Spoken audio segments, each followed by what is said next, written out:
Welcome to another episode of Journey to Purpose with me, Philippa Bagley. Today I have the wonderful Tawni Acosta, a life coach. Tawny, welcome. Thank you so much for joining us. Thank you for having me on. And it's nice to meet you. And I look forward to hearing from your audience. And my doggy's joining us too, if you can hear a bark in the background. That's an extra bonus. People should appreciate it. So, Tawny, first simple question is, where in the world are you? I'm originally from Los Angeles, California. And right now I live in Phoenix, Arizona. Amazing. Thank you. So anyone in Phoenix, check out Tawny afterwards and say hello to her. So life coaching, has that always been what you have done, or did you do something else beforehand? Oh my gosh, no. I worked in information technology for a very, very long career, starting in the early 80s all the way till about 2016. Wow. And so as you can imagine, that's a long time. So I did a variety of roles and a whole bunch of different things, and kind of what I ended up doing, what suited my personality a lot, was I ended up being a project manager, which I enjoyed. Perfect. And so why did you leave IT? Oh my gosh. Well, there is an age thing, and that comes into it. No matter what, ageism is real. Okay. And no matter what laws and governments and all that kind of good, it's a real thing. It's a real occurrence. Mm-hmm. And as well, I think also I had gone through so much significant change in my own personal life that at some point, how do I put it? It's kind of like my life knew that I wasn't supposed to be doing that anymore, yet my mind had to catch up with that. Right. Yeah. Love that. And you talk about lots of changes in your life. So do you want to dive into the way those? What was the first trigger for you to know that you wanted to make a change? Oh, okay. Well, we have to dive down a little bit of a rabbit hole, but I'll try and keep it as straightforward as possible. Okay. We love a rabbit hole. Don't worry. Okay. Well, so first of all, I am a transgender woman. So I was born as him and transitioned into this lady you see before you. And I think what happened as I kind of made these changes to be my authentic self, my previous career just stopped working. And so at some point, even interviews or jobs or things that I used to be able to get or do or were really easy, or things that I were really qualified for, I just wouldn't get those jobs anymore. And at a certain point, I realized that, okay, I think it's time to wave the white flag and figure out my next steps. Very good. And taking a step back then to, you said your brain catching up with everything else that's going on. Was there a particular moment where you went, was there a light bulb moment, or was it just over the amount of time you went, it's just not working, and I guess no, so something needs to change? Yeah, I think what it was is I got the ultimate no. Okay. And I had interviewed with all types of jobs, and then I had one position that I wanted very, very much from Google. And I interviewed very far down the interview process, which is not an easy interview process. And then I didn't get it. Right. And I had been doing that. I've been at that for a while. And I think that one, because I wanted it so much and it didn't happen, that was a point where it's like, I need to take a step back and I need to reevaluate myself. Yeah, no, that makes sense. And so what did you do to take that step back? And at this point, had you already transitioned, or were you in the process? Like, where does it all fit in from that point of view? Yes, I was in the process. Sometimes it's a little bit like life. There's not quite the ultimate endpoint, but there are significant endpoints. I was fairly far along, I'll put it that way. And I think what I did is, I had some other pending family issues that I had to deal with, which is a whole other story. Yeah, at the same time, I started exploring other things. And I started exploring different careers. At one point, I was looking into going into traditional therapy, like licensed marriage, family, LMFT, licensed marriage family therapist. I was looking into that. I was looking, which is going back to school and et cetera, et cetera, et cetera. And I had some friends who were, worked in that area, and I was exploring that. I was exploring other options, and I had a very, very close friend who She had a PhD in psychology, as psychologist, and also she was an entrepreneur. So anyway, we had a long conversation about it, and she's like, "I'm going to tell you not to do it in terms of going back to school." She goes, Yeah. "I'm going to tell you about. You're going to have to invest huge amounts of money. It's going to take a very long time, and even after you get a degree, you have to accumulate all your hours. So it's going to be a long time even before you can make money, as your own business." And she goes, "It's not going to be worth it." She goes, "I really recommend you looking into coaching as a career. You're smart enough." I'm picking up my small dog who's joined us. Hi. Oh, cutest. This is Nami, which means wave in Japanese, like tsunami. Oh, lovely. She's a 6-pound tsunami. Bless. So anyway, I think because this was a very, very close friend, and sometimes somebody tells you the one thing you need to hear at the time that you need to hear it. And basically she says, go get certified in coaching. You're smart enough to do this. You have enough life experience. And at the end, you're going to be doing a very similar thing, and you're going to make the same amount of money. That sounds like a very good friend and very good advice for sure. Yes. So now, yeah, please go ahead. No, please. So now you're a life coach, and then you work particularly in the LGBTQ plus community. Yeah. Don't worry. Don't worry. So tell me. So obviously you retrained as a coach, and so what sort of work do you do in that community then? I think what I focus on, I do focus on professionals, and I focus on basically because professionals tend to be more open and adaptable on self-development. Interesting. So I focus on professionals in the community for, the various challenges that they have. And it's funny, though, if I name some of those challenges, they all might sound very unique or very different. And as well, people like to have an ally. They like to be working with somebody who understands their issues. They don't have to explain themselves. There's a certain level of, shared struggle, perhaps. Yet at the same time, even if you get down to these issues like, difficulty in a workplace, a non-accepting workplace, rejection from employees, difficulty from family, challenges in relationships. When you get down deeper and deeper, when you coach down deeper and deeper into what these issues are, they come down to, irrespective of LGBTQ plus, they come down to human issues, that we all struggle, that we all have, and we all struggle with this.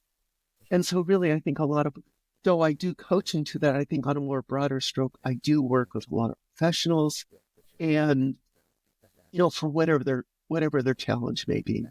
Sometimes, as we say, as you say in coaching, the issue that we may think is the big problem may actually be something. It is never actually really what we think it is. It could be something else, or it could be something, we don't even know it, but could cross-contextualize into a totally different area of our life. Absolutely. And I think that's a really important lesson. 2 points you made there. One is, we like to say in my sort of therapy, is the problem is not the problem. Yes.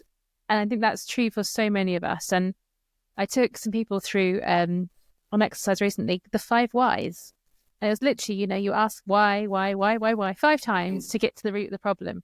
And I think with personal development, with therapy, that's kind of what you're doing sometimes. You're going, well, why? Why do you do this, or how? And it's really important to allow yourself the freedom, the lack of judgment to go through that process. And it's okay if the reason you came in with isn't the reason that you found. I would say 99% of the time. Okay. There's what we want, what we desire. Oh, I want to have a raise. I want to have a better relationship. I want to, I want to overcome depression or anxiety or et cetera, et cetera, et cetera. Okay. I would say 99% of the time it isn't, because usually the coaching process is coaching down to core beliefs. in core beliefs that happen at a primary period of our life. And from those core beliefs become core needs that may have been met or may have not been met. And those become part of our, part of our natural life GPS, or Yeah. in other words, our unconscious mind. No, completely agree. The other thing I really want to pull out on, something else you said a moment ago, was, although when you look at the problems of the LGBTQ plus community, they look like they're unique problems, but actually when you strip it back to the core level, and you just said it, it's basic human needs, and we all have the same human needs. Yet, as humans, we like to stigmatize, we like to judge, we like to just find someone to blame. And often throughout the centuries, it has been this community. And how do you, firstly, I guess, have you experienced some of those problems? And how do you contextualize that? Because it's very easy it's very easy for someone to throw a rock at you or anybody, because that's, again, human nature. But to be the person receiving the rocks and having to find a way to navigate forward that doesn't cause you harm, but also gives you the space to grow, how has that been for you as a challenge? Wow. Okay. Deep there's question, a lot of ways sorry. to go. No, yeah, it's a great question, and there's a lot of ways to go at it. So first of all, we have all had a life experience, and we've all had ups and downs. We've all had roadblocks. We've all, most likely, all of us have family members we don't like. All of us have had bosses we don't like, or even relationships, divorces. I would think, in particular, for the LGBTQ community, much of our well-being and survival will depend on support from government, support from people, support from allies. And when that ends up being very, very hostile, like, in the US, I think some reporter had done a map, and it's like I think last year there's over 650 anti-LGBTQ plus legislation throughout the United States. Oh, wow. In 1 year. That's a huge number. So it's just very easy.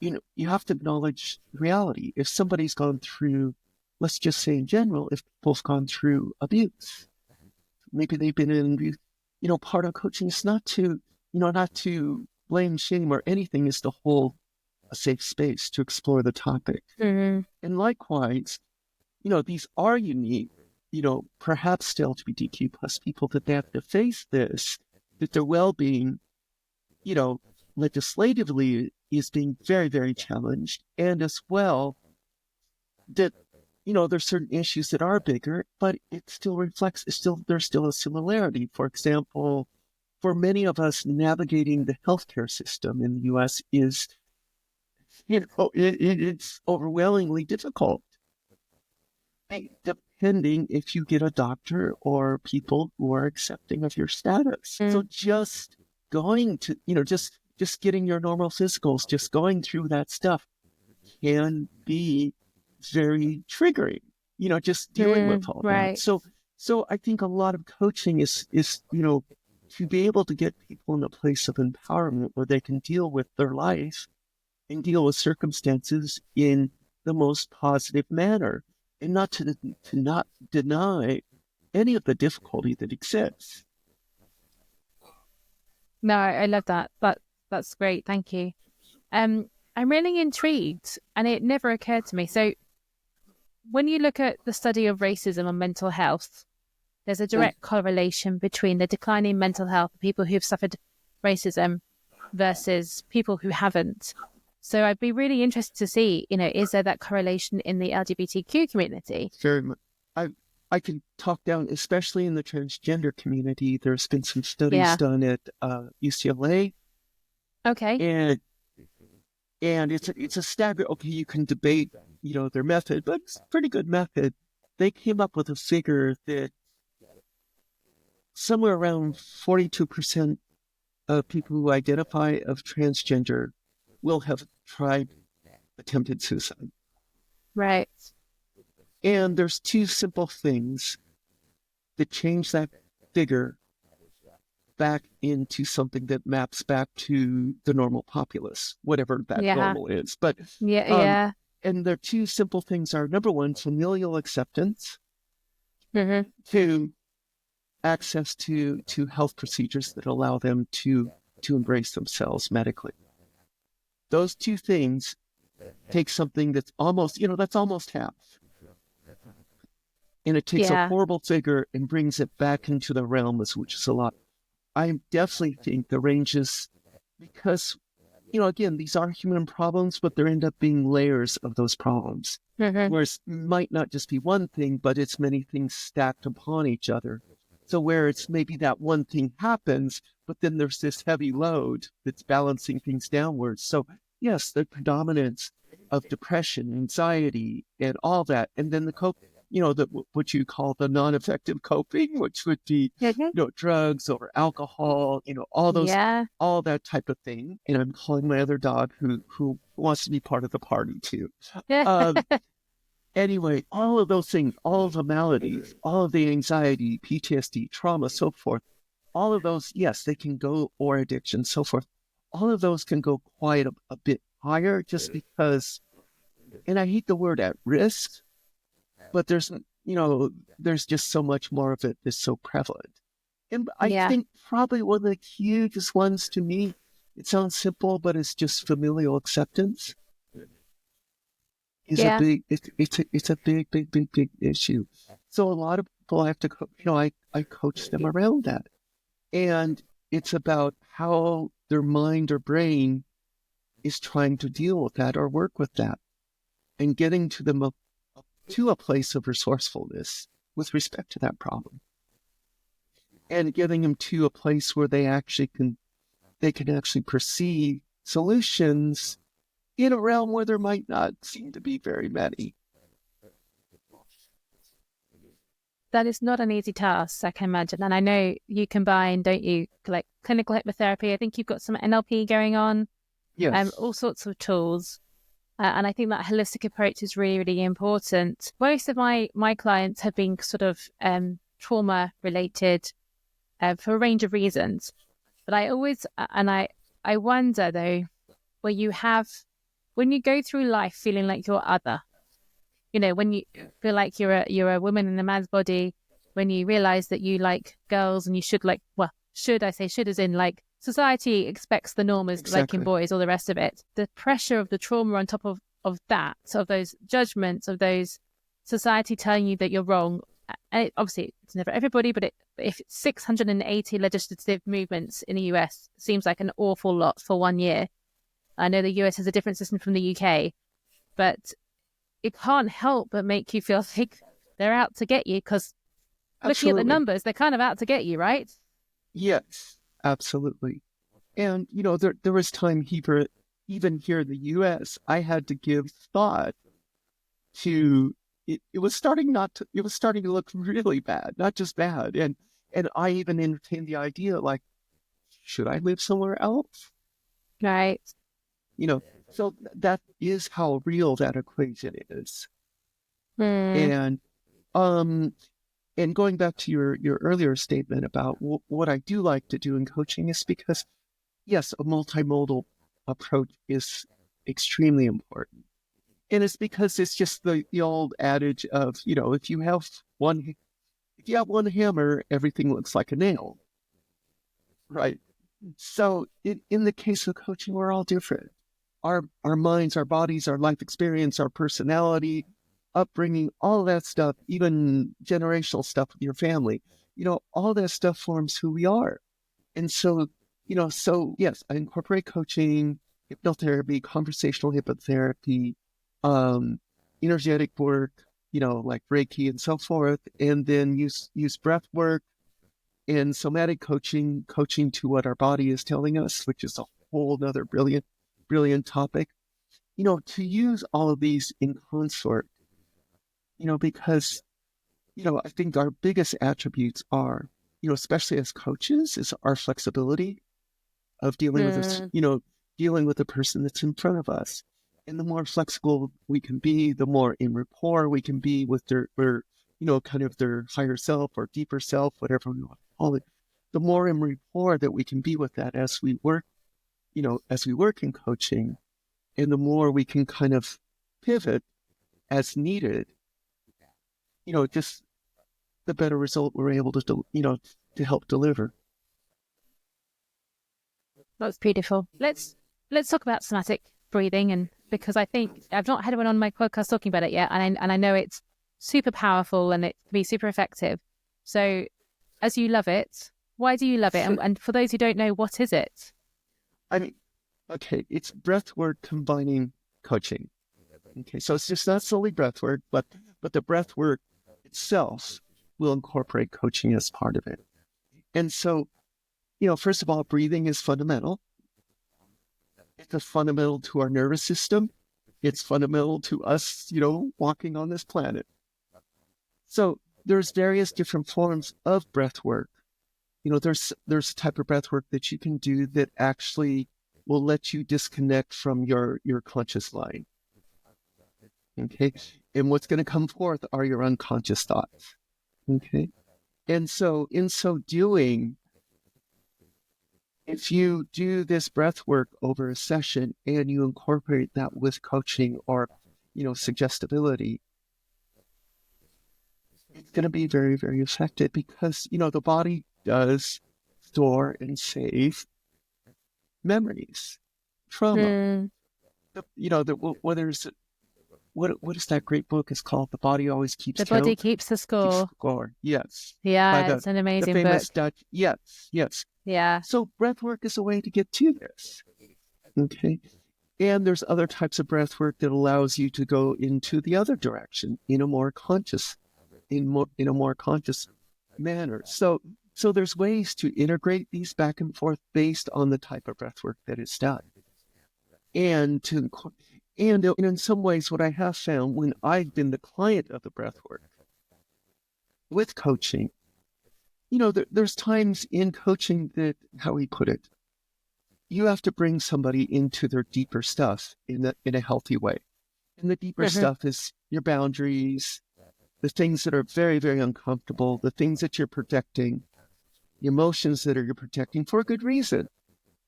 There's a good reason they're being protected because it's an effective coping technique. You have to really coach and get past that and release what it is that is limiting. The breath work is something that really, it brings you into that deeper place. It may give somebody a release where they need to cry, they may have unprocessed grief, or it may bring up anger, hate, or rage, or something like that. That's fine. That's part of the process. Okay. Those are things that are deep, that are a deeper layer of us. So I think the breath work itself gives a very holistic way to get there. And then whatever comes up, those are things that can be dealt with coaching and other modes of practice. I agree. With breathwork, I've heard some horror stories of people who didn't know what they're getting into and found it a bit intense. I've heard of a range of reactions. So if someone wants to work with a breathwork coach, what should they be looking for? What information do they need to have for that process? Okay. Well, first of all, there's simple stuff. Not simple, but, there's contraindications, meaning if you have certain health issues, breathwork might not be good for you. Okay. Like certain, like aspects of asthma, heart issues, so forth. And so there is fundamental health concerns, as to whether it's, I think number one, you would want to look and see if somebody is certified in doing it. Second, I think having an adjunct of having some type of coaching and or therapy that the person has been through that. And so maybe they're a little more inclined towards either therapeutic growth and or coaching growth, that they're aware of what those things are or have experienced that in some effect. As well, I think I'd look for the experience and the amount of years of practice of the person that they're working with. And then as well, are there, there could be, we could all have surprise deeper issues that we don't know about. Okay, some of those are things that are going to come out somewhere, some form or fashion. also at the same point, if we have some deeper psychological issues, like really, really deep, what therapists only work with, right? It might not be a good candidate if somebody has like, some form of, gosh, what do we call it? Borderline personality or something like that. Yeah. Definitely wouldn't recommend it because it may accentuate the issue, or, schizophrenia, bipolar, something like that. Definitely don't recommend it. Definitely not a good idea. As far as other things, I think really it's important is the preparatory work, the expectations, and somebody who's going to hold space for you should something happen. So should something really big come up. It's really important, and I guess going into it with the mindset of something might come up, and Yes. and that's okay if it does, but just be aware that if there's even a moment, I guess there's even a moment of doubt whether something might come up, then make sure you are prepared regardless, because Yes. otherwise it can be very overwhelming. It can, in some cases, it can set people back if it's not handled appropriately, which I think, to your point around getting a coach or therapist as well as the breathing, is really important for those situations. Yes. And as well, I think the framing by the coach, like, hey, if something comes up, this is coming up in the most, the healthy way. This is the time to deal with it, even if it is uncomfortable, or that it's come up now. We can actually, this is something we can release or we can deal with by other methods. Yeah, no, love that. Really important. And so, how do you work in your coaching practice? What is the approach? Obviously, we talked about multimodality. When people come to you, is there an onboarding process? Is there a certain criteria that you're looking for them to be able to work with you? I mean, definitely there is an onboarding process in that, in the coaching business, this is overused.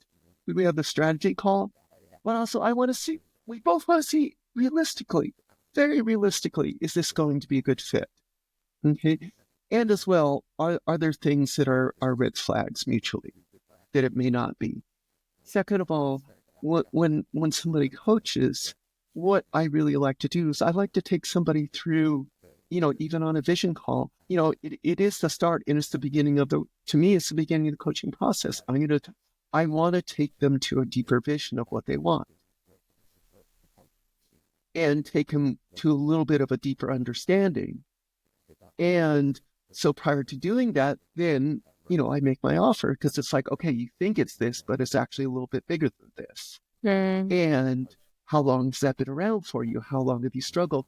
And how much will that impact you positively? How is it impacting you negatively? And how is it going to impact you positively? Should we, actually be able to resolve this? I do like to do a fairly deep, you could call it a vision call, but also I like to do a deep vision call to see if it makes sense to work together. Of course, the red flags of mutual red flags. I think one, in coaching, we tend to charge, I charge a fair amount for a breakthrough. It's about 12 to 14 hours of coaching, which is fairly involved, which requires commitment. It's almost like when you go to the gym and you sign up for a gym coach, it's like, once you pay, at least for me, I'm going to show up for those workouts. In similar fashion, working with a coach, when you're really focused on something, one, if I'm working one-on-one, I do like to know on onboarding, number one, how willing are they to go through the coaching process? If it's their first time, that's fabulous. Not a problem. But really the willingness and the desire are crucial. And then second, are there any things where it doesn't make sense to work together? And it's fine.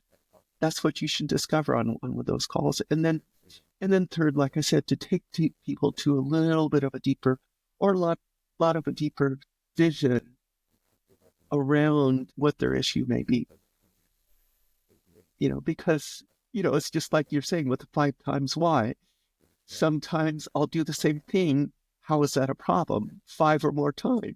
And it's surprised when you ask that, where it goes. Definitely. I think the point you made around the buy-in of the person taking part. So I had the same thing with my therapy. I asked for a 3-month commitment. I think it's really important that they're ready to do that.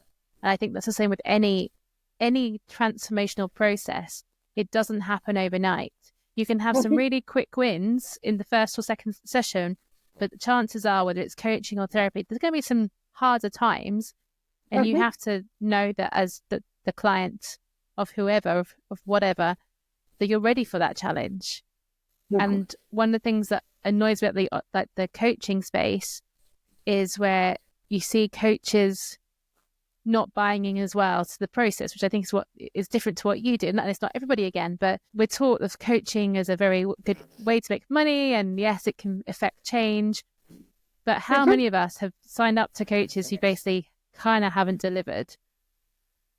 And they haven't made you as the client commit. And because they haven't got the client to commit, they also haven't committed. So it's super important that what I call it in therapy is a therapeutic alliance between the patient and the psychotherapist. But in coaching, it's the same thing. It's the coaching alliance of you are both committed to this process. It is a process. It doesn't happen overnight. And you have to be prepared to do the hard work on both sides. Absolutely. And, speaking for myself, and I know you for both therapy and coaching, we can only take clients as deep as we have been willing to go ourselves. Mm-hmm. And so it's crucial that we do that same dedicated work ourselves and continue to go through that process, and so I can say that happily, I've been very willing to do that. And because we have to know what it's like to be in your deeper stuff. Mm. And we could use the not, our stuff, our crap, our boundary, whatever it is, but actually it's a very profound thing when you're up against it. Because when you're up against it, everything about you will tell you, no, don't do this. This is painful. And as a coach, you have to bring a person deeper and past that by whatever methods you have. But that's the transformational point. And that's the point where it's also that, they're like, okay, peace out. This isn't for me, But actually, that's like the crucial moment when we kind of break that boundary. It could be a neurological, a psychological, some physical. Sometimes people get what's called a healing crisis. But the healing crisis really, okay, first of all, can't do anything medical. I can't make any claims about that. But at times, both of the healing crisis, it's an indication of something else. Like, it's almost like their deeper unconscious mind is begging for attention. Definitely. And you just remind me of a conversation I had not long ago with a lady who works with trauma. And she's going to come on the podcast later in the end. Very excited about that. But one thing she said to me was, I haven't got any qualifications. And I was like, so qualifications are great. And I do love qualifications. I have a lot. But I also have experience. And for me, the qualifications give me a framework to work with. They give me the different modalities. They give me the approaches and what I call the clinical side. But the experience of being in the army, of working in different places, of seeing those traumas firsthand, experiencing trauma firsthand, that makes me more effective. And I think your point around doing the deep work, not everyone does the deep work because it is deep, it is hard, it is uncomfortable.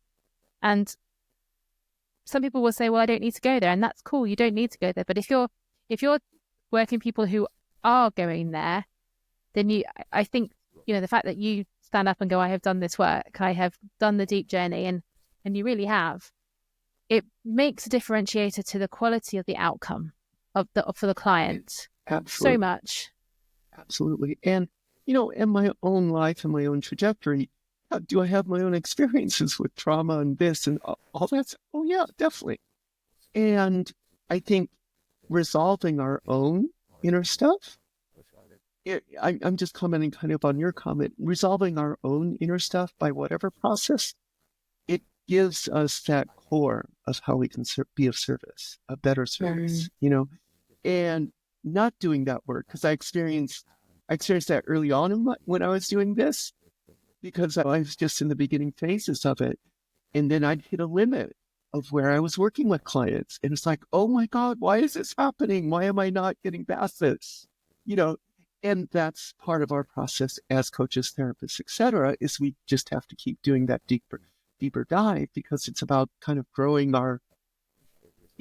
it's growing the space that we can hold for people. Yeah, I love that.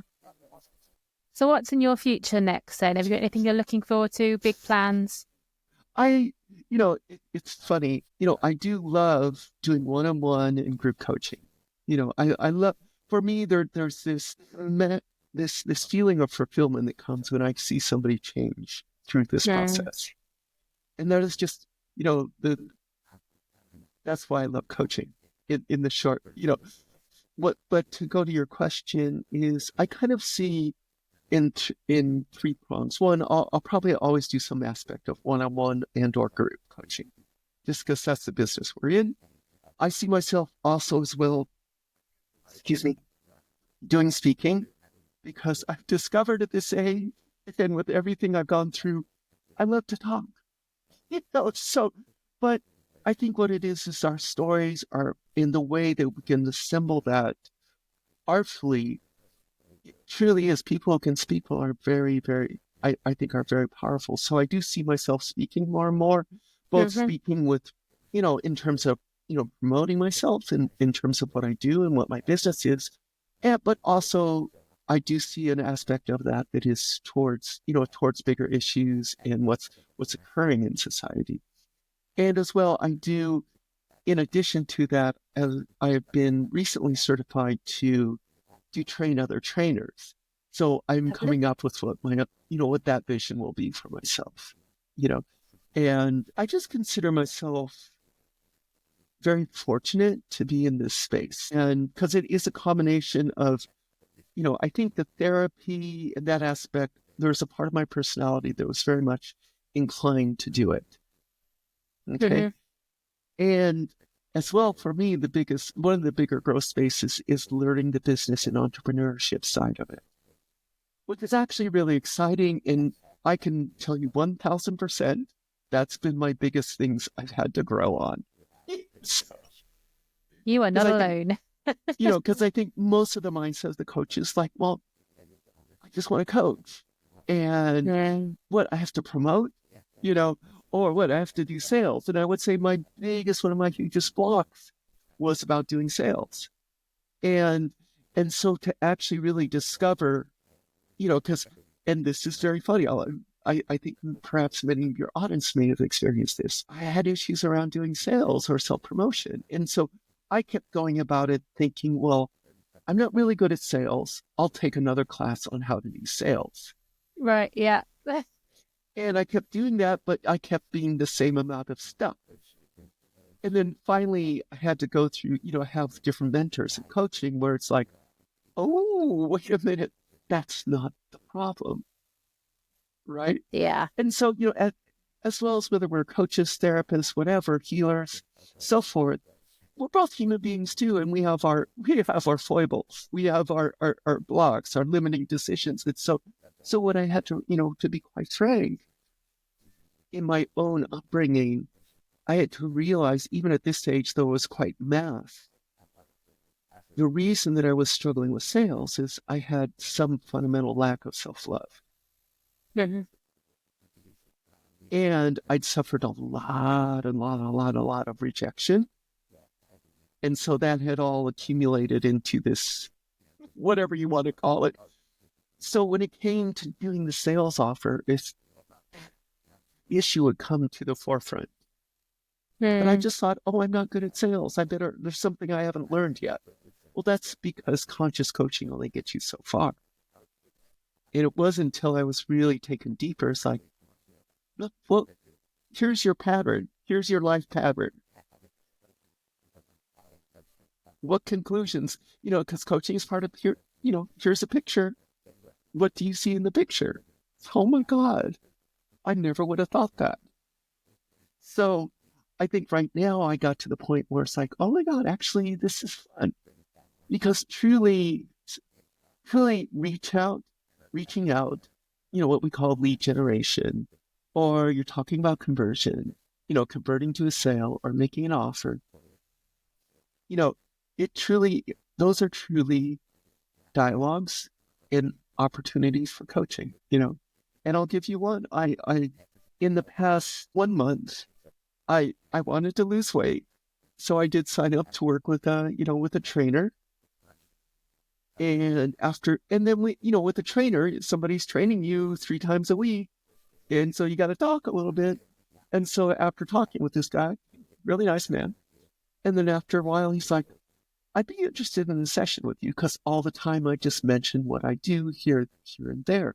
And I started big like, oh, I'm going to do a lead generation. And I'm going to, but no, it's a discussion. It's a dialogue.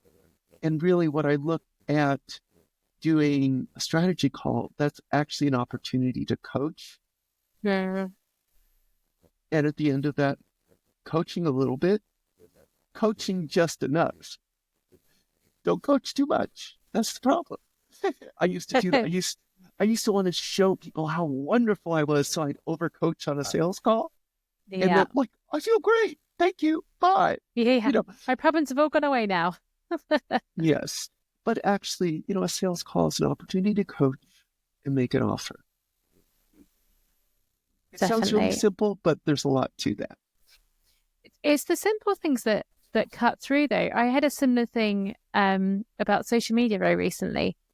I went on a business retreat with one of my mentors, and she brought her mentors along. It just happens that these mentors are billionaires. That's wonderful, don't you know? Wow. Okay. Lovely, lovely, normal people, obviously, because we're all people. But one of them said to me, it's the one thing that stuck, was it's not about what you know. It's not even about who you know. It's who knows you. And just the way he phrased it went, oh, I now get social media. Like for years, I was like, I just don't get it. And now I was like, oh, I get it. It's so simple. Just adding that extra phrase on the end of that expression. I was like, all right, now I know why I have to do social media. It's silly, isn't it? But it's the simplest things that cut through all the complications that we create. I had the funniest thing. I had a friend, she's a coach out of Germany, and she's very creative.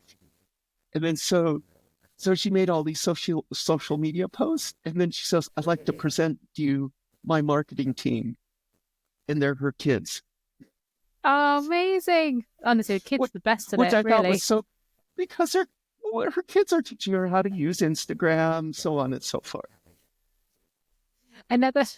If I ever don't know how to do something on the social media platforms, I do find a child that I know and go, I'm like, I still don't know what Snapchat is, never used it. But my husband's cousin, who's about 20 years younger, knows all that stuff now. Kids just absorb it and they've grown up with it, whereas we've had to play catch up a little bit. So definitely. And I think the world is changing, isn't it, in terms of what jobs there are and how people want to live. If your kids can master the internet, they're not going to have to work a 9 to 5 potentially, unless they want to. Yes, but there's such interesting things between generations. And sometimes I find myself falling into that generational, oh my God, the kids these days, blah, blah, blah. Okay, but we all know one time we were those kids those days. We were those kids. Yeah. So, yet at the same time, number one, there's that aspect when it comes to I think Gen Z or younger, their ability to handle information is staggering. They've grown up on it, and so there's a flexibility of mind that comes with that, I think. Yeah, it's a really good way of looking at. What I look at what's challenging for them, for some, number one, many of them that I've met and talked with or been in my circles, they have lots of trust issues related to my generation. And I would say logically slow. So, excuse me. On the other hand, there's many things that we can offer to them that is like, okay, you're fabulous at this stuff. Yet there's interpersonal skills that are key to us. And I've met so many that they're so highly skilled at social media and all these things and being able to be very productive that way. Yet at the same time, it's like to make a phone call literally induces some, it's Mm. almost like trauma or stress. And it's like, okay, how can we do this? You know, and it is funny because the mechanisms of old are totally obsolete. Like voicemail is obsolete. Who leaves? I mean, maybe I'm one of those people who still leaves voicemail, but I don't think it's in a way it's obsolete. One of the biggest ways I think now to communicate, actually, I find is text messaging. Yeah. So I think there's challenges both of our generations have, and we really need each other. Yeah. I think that's true. And as you said, we've all been kids once, and there's a learning cycle, and it's two-way. There's stuff that we can learn, there's stuff that other generations can learn. I think the thing for me is to remember that is that we are all learning. And as I get older, the more I know, the less I know. There's just so much out Yes. there. It's And, amazing. And I definitely don't know it all. and self-admission, my brain at this age doesn't acquiesce information as quickly as it used to. Yeah, So yeah. Yeah, definitely. No. Right. If anyone wants to find you, how can they find you? okay. I am on the internet. I have a website called my company's name, empoweredjourneys.com, empowered-journeys.com. More appropriately, I'll leave you some links. I love doing a vision to strategy call, or just I love having a dialogue, which is like, tell me about you and your lives. And so I have a basic Calendly appointment. I'm on LinkedIn, which is where I primarily focus a lot of my effort. So you can see me as Tawni Acosta on LinkedIn. Brilliant. And I mean, I'm on the major, Facebook, LinkedIn, Instagram, so on and so forth. But I focus mainly a lot on LinkedIn. So if you really want to find me and get a quick response, look for me on LinkedIn, and I can give you my link for LinkedIn. Perfect. Well, we'll put all your links in the show notes so everyone can find you. Okay, beautiful. Perfect. Tawny, it's been really lovely. Thank you ever so much for your time. Any last words of wisdom before we go? I think words of wisdom is like, also as coaches, we all need to coach each other. We all need coaching or therapy or whatever. So, we need to be available for each other. Love that. Thank you so much. Okay, thank you. It's really a pleasure talking with you, and I love you have very open-hearted perspective, and so it's very, very nice talking with you. Thank you.